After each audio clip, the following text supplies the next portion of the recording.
Julien, Serre, welcome at TEDxNijmegen. Thank you. You had a wonderful talk with some companions on stage, humanoids. Indeed, yes. Some small robots that we call Now, or Now robots. They are about 60 centimeters high.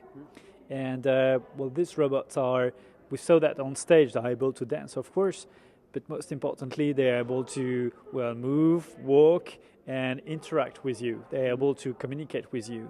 So they can talk and they can understand what you're telling them.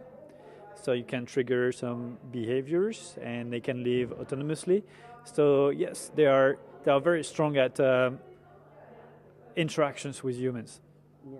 And what function can they have in health and healthcare? So in healthcare, that's a very good question. We kind of discovered by chance that it was very useful for autism. Because the main reason probably is that autistic kids have a difficulty to process too many information at the same time.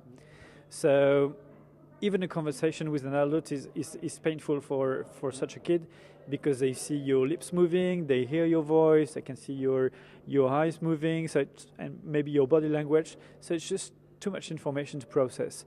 A robot has a much more simple face, so it's much easier for them to enter into interaction with the robot. So that's a good step. And once they do something, once they communicate with the robot, they are ready to go to the next step, so communicating with humans. And well, that's the way the therapy works today. Yeah. And you already have experience with that on autistic children? Yeah, well, that's actually something, that's a field that is already working. I mean, we already have schools, and of course we have research centers working with that, but we also have schools working with our robots in the US and in the UK so far, but this is expanding.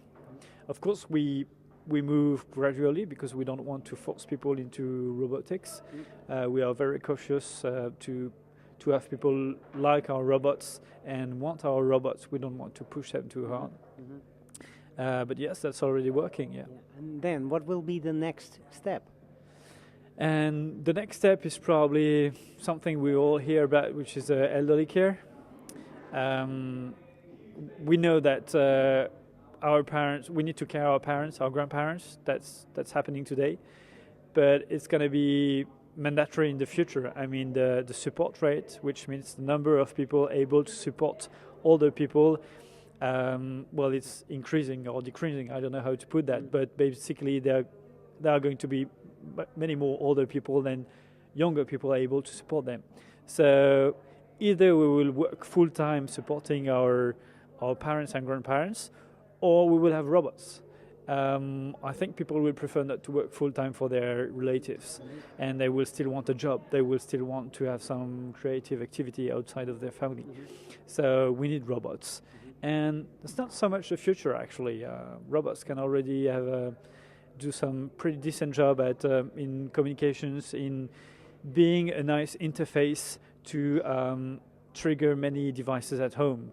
So if you have something connected to the internet, like I don't know, you can connect to the internet your lights, your curtains, the doors, anything can be activated by the robot. So you tell the robot. Is it difficult for the elderly people to work with the robot or to cooperate?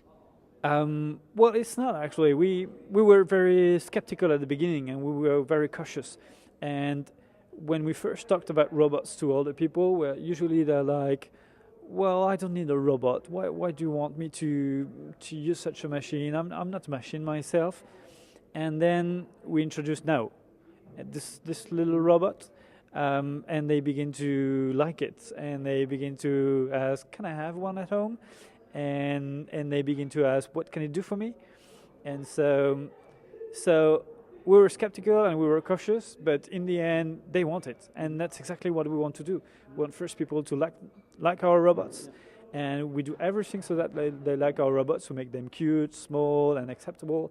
And little by little, we are progressing. We are preparing a taller robot that will assist you at home, may be able to carry things and so forth. But I guess we're on the right track. Okay. And